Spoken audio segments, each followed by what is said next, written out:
23 मार्च 1940 बरोज जुमा लाहौर में all India Muslim league का एक अजीमुशान सालाना इजलास कायदे आजम मोहम्मद अली जना की सदारत में मुनक्कद हुआ। फर्जंदान तौहीद ने शिरकत की। इस इजलास में शेर बंगाल मौलवी फजल हक ने एक करारदाद पेश की जिसे मुतफक्का तौर पर तस्लीम कर लिया गया और बाद अज़ा आगे जाकर यही करारदाद एक अलहदा रियासत का खैमा पेश साबित हुई। शुरू में इसे करारदाद लाहौर का नाम दिया गया जो पाकिस्तान वजूद में आने के बाद करारदाद पाकिस्तान कहलाई। हमारे दुश्मन ये चाहते हैं कि पाकिस्तान पैदा होती कायम हो जाए।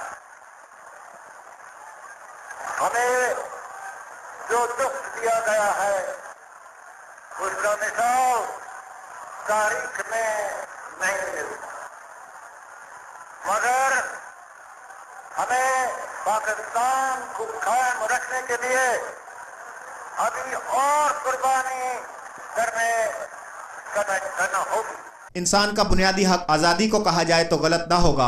एक ऐसी जगह का हसूल जहां इंसान अपने मजहबी अकायदी मशारती ख्यालात और अपने रहन सहन को अपनी ख्वाहिशात के हिसाब से गुजार सके, यही वो एहसास है जिसको आज़ादी कहा जाता है। बर्रे सगीर पाक और हिंद के मुसलमान इस एहसास की लिज्जत को पाने के लिए अपने रहनुमाओं की तकलीद करते हुए मंजिल मकसूद तक पहुंचे।